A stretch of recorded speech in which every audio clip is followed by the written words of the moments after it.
안녕하세요. 안녕하세요. 법률사무소 소연의 김 변호사. 안 변호사입니다. 최근에 근로기준법이 개정되면서 직장 내 괴롭힘 신고가 들어왔을 때 객관적 조사를 해야 된다. 이런 규정이 들어왔잖아요. 객관적 조사에 대해서는 법률에서 규정하고 있지는 않아요. 네, 그렇죠. 그래서 객관적 조사를 어떤 절차와 형식을 갖추고 어떻게 진행돼야 되느냐 이거에 대해서 이제 조사하시는 뭐 기관이나 이런 데마다 네. 각각의 매뉴얼을 만들고 있는 그런 상황이죠. 네, 그래서 고용노동부에서 발간한 책자 보면 직장 내 괴롭힘에 대해서 매뉴얼, 뭐 조사 방법이나 판단 방법이나 이거에 대한 매뉴얼이 있기는 합니다. 근데 요즘에는 이 객관적 조사가 애매하다 보니까 회사 자체에서 하지 않고 외부 기관에 맡기는 경우도 많은 것 같아요. 예전에 보면 보통 뭐 회사의 인사팀이나 법무팀, 뭐 이런 감사팀 이런 데서 많이 진행을 했었는데 이렇게 법도 바뀌고 진정을 넣으신 피해 근로자라고 하시는 분들이 객관성을 담보하는 측면에서 조금 이의를 제기하시는 부분들이 많아서 요즘에는 외부의 전문 기관에 의뢰하는 경우가 많이 있습니다.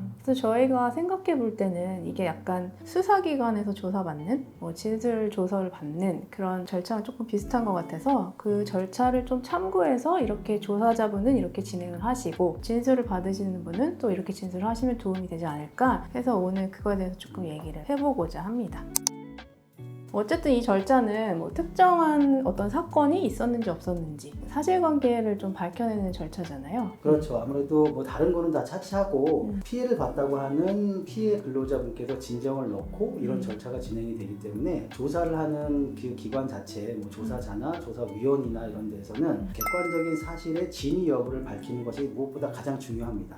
그렇다 보니까 대부분은 육하원칙에 의해서 진정인이 진정을 제기한 사실이 있었는지 없었는지 여기에 핵심을 두고 조사를 진행하셔야 될 거고 그런 과정에서 물론 피해자분이 호소하시는 내용이 정확히 무엇인지 그리고 그거를 통해서 얻고자 하시는 것이 무엇이고 가해자로 지목된 사람의 괴롭힘이 인정되는 경우에 그 가해자에게 어떠한 처벌까지도 요구하고 있는지 그런 피해자의 의사까지도 명확히 파악해 두시는 것이 중요한 것이라고 생각합니다. 네, 하나씩 짚어보면은 조사자의 경우에는 일단 진정서 내용을 잘 알고 들어와야 되겠죠. 그리고 진술인에게 이제 조사자가 중립적인 위치에 있는지 먼저 고지해 주는 게 중요할 것 같은데 어떻게 하시나요, 안 변호사님? 보통은 조사가 이루어지기 전에 방금 말씀하셨던 것처럼 진정 내용이 정확히 무엇인지부터 파악하셔야 됩니다. 그 다음에 어떻게 진행할 것이고 어떤 절차를 통해서 진행할 것인지 이런 걸 사전에 다 준비를 하셔야 되는데 조사하시는 분이 사전에 적어도 진정서만큼 입수하셔서 정확하게 진정의 내용이 무엇인지를 파악하셔야 됩니다. 이게 가장 기본적이고 핵심적인 내용이고요. 그 다음에 조사가 이루어질 때는 막바로 조사에 들어가기보다는 조사를 어떤 식으로 진행할 거고 조사의 방식은 어떻게 되고 이런 것들을 진정인에게 흔히 말하는 피해 근로자에게 충분히 주지시키고 마음이나 심적인 안정을 취하게 한 다음에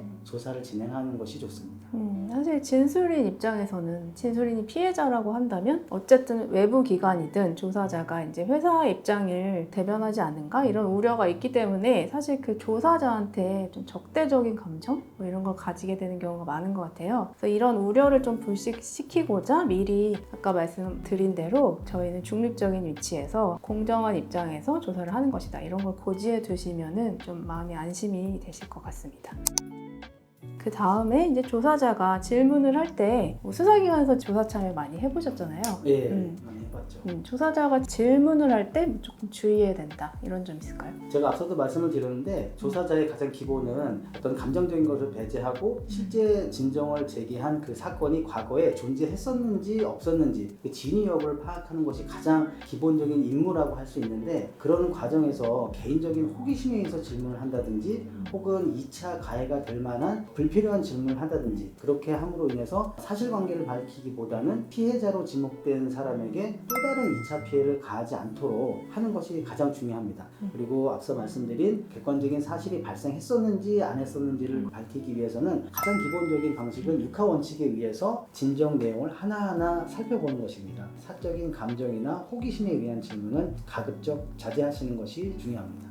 그리고 또 하나 팁을 드리면 가해자나 피해자 둘 다 진술을 받으시는 경우에 피해자와 가해자의 진술이 배치되는 경우가 있잖아요. 이런 경우에는 해당 사항에 대해서 앞뒤 정황을 조금 구체적으로 질문하시면 도움이 될 것 같아요. 그 다음에는 진술자인 경우에는 뭐 어떻게 답변하는 게 좋을까요? 진술자 이제 뭐 직장내 괴롭힘 사건에서 피해자라고 이제 지칭되시는 분일 텐데 수사기관에서 조사를 할 때도 마찬가지지만 자기가 피해를 본 것을 강하게 어필하기 위해서 조사자가 질문하는 객관적인 사실에 대해서 기억나는 대로만 진술하셔야 되는데 피해를 봤다는 것에 사로잡혀서 정확히 기억나지도 않는 부분을 마치 있었던 것처럼 진술하시는 분이 가끔 계세요. 그런데 그거는 절대 그렇게 하시면 안 되고 그 순간은 모면할지 모르겠지만 조사가 한 번으로 끝나지 않는 경우가 훨씬 많습니다. 2차 조사, 3차 조사까지도 있을 수 있고 그 조사가 다 맞춰진다고 하더라도 노동청에서 근로감독관이 배정이 되면 근로감독관이 국가의 수사기관 입장에서 다시 한번 조사가 이루어지는 경우가 흔히 있습니다. 그런 경우에는 자신이 진술했던 부분을 정확하게 기억하기도 어려울 뿐더러 있었는지 없었는지조차도 정확하게 기억하지 못하는 진술을 계속 반복하다 보면 오히려 진짜 있었던 사실조차도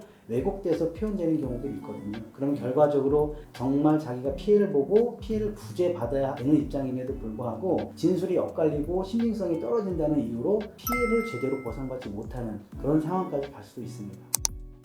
남 변호사님이 말씀하신 것처럼 형사 재판을 빗대어 보면 피해자 진술이 유일한 증거인 경우에 피해자 진술이 신빙성이 있는지 없는지 이거 판단이 가장 중요하거든요. 이런 경우에도 이 진술의 신빙성을 판단하는 기준을 염두에 두시고 진술하시면 도움이 될 것 같아요. 예를 들어서 진술의 일관성이 유지되는지, 근데 만약에 진술의 일관성이 부득이 유지될 수 없는 상황이 있잖아요. 뭐 예를 들어서 기억이 안 났었는데 나중에 진술할 때는 기억이 난다든지, 이런 경우에는 특별한 이유가 있는 사정을 미리 얘기해 두시면 어느 정도 보완이 될 것 같습니다. 이렇게 진술을 하신 이후에 이건 형식적인 거지만 조사가 다 마무리됐다. 이렇다면 진술자가 자신이 답변한 대로 적혀 있는지 이제 확인하는 절차를 진행하게 되죠.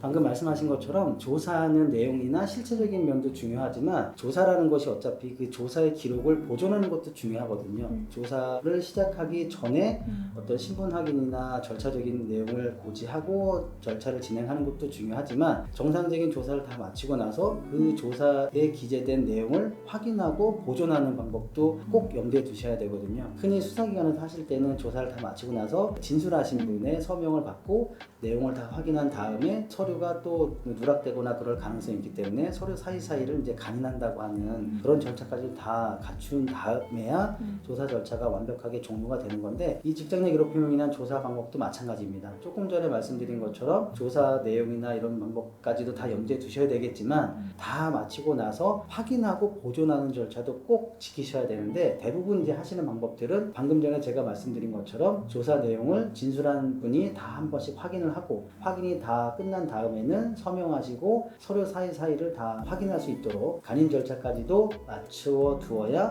나중에 혹시 조사 서류에 관해서 진위 여부에 다툼이 없게 되는 것입니다. 이런 점까지도 꼭 염두에 두셔야 모든 절차를 완벽하게 진행했다고 할 수 있을 것입니다.